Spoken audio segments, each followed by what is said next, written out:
Di lingkungan kita di RW 13 itu untuk semua infrastruktur jalan itu sourcesnya adalah dari pemerintah, semua. Kalau untuk yang sifatnya infrastruktur, kan membutuhkan pembiayaan yang besar, sehingga kita membuat proposal. Kita awalnya kita mengidentifikasi semua, kita mengukur semua luasan infrastruktur jalan yang ada di komplek ataupun di pemukiman. Karena kebetulan kan kita di RW 13 kan ada lingkungan komplek dan lingkungan pemukiman. Di semuanya kita identifikasi dulu.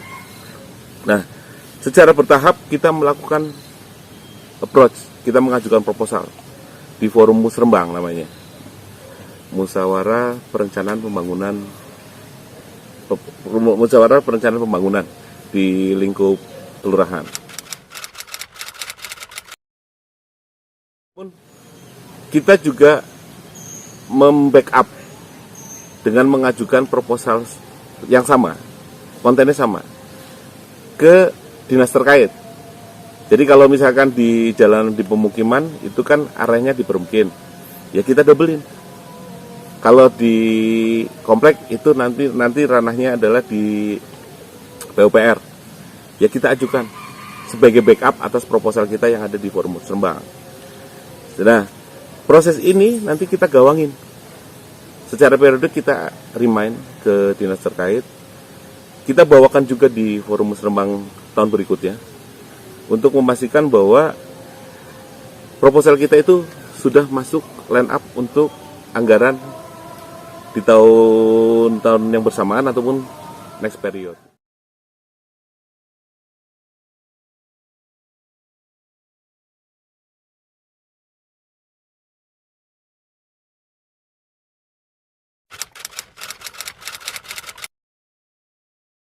Proposal yang kita sampaikan via kedinasan itu sifatnya lebih ke backup sih. Kalau kita proposal di Musrembang itu kan sifatnya hanya highlight, tidak detail.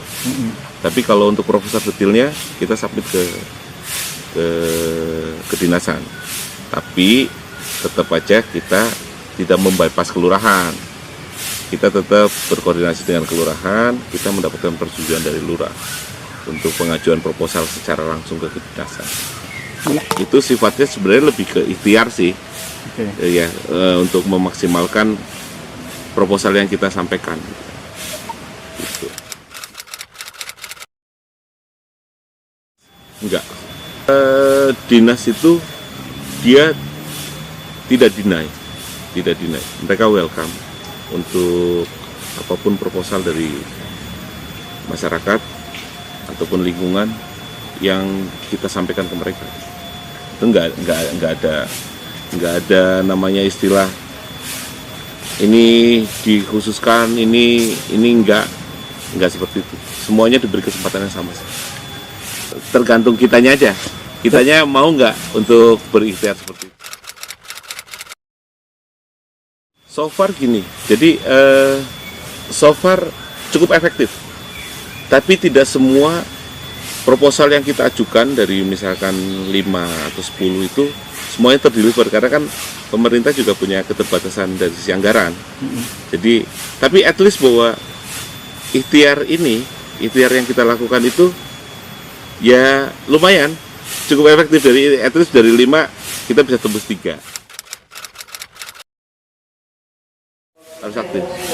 Karena cuma jalurnya pada saat kita sudah submit proposal itu ya kita selalu menerima pemerintah dalam hal ini di tataran kelurahan itu untuk memastikan bahwa apakah pengajuan yang kita sampaikan itu sudah masuk dalam bahasan anggaran di masing-masing kedinasan. Biasanya kita remind ke kelurahan untuk juga membantu kita untuk menyampaikan ke kedinasan.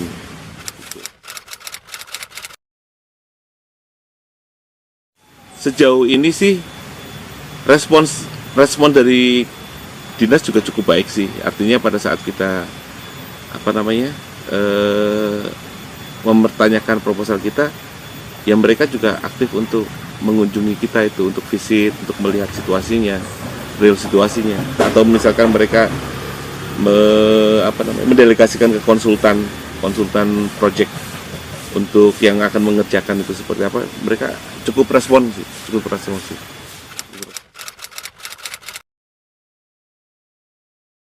Kita tidak pernah yang namanya project itu terdeliver dalam bentuk cash dana.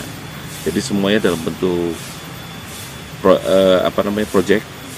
Tapi biasanya mereka sudah menyampaikan RAB-nya akan seperti ini Pak Agus, Pak RW, ini RAB-nya seperti ini. Nanti kita juga turut menggawangi. Dari sisi pelaksanaan itu, selain dari sisi pengurus juga ikut menggawangi. Apakah betul misalkan dimensi ukurannya 8x10 bukan disurat menjadi 8x8 atau 8x6. Terus yang di dalamnya itu ada fasilitas apa lagi? Itu ya harus materialnya kayak gimana ya, kita harus ikut gawangi. Kita harus punya value. Nah, value tadi yang saya ceritakan di awal, bagaimana kita meng-create sesuatu yang akhirnya menjadi satu catatan baik lah dari pemerintah kota bahwa lingkungan ini wajib untuk kita.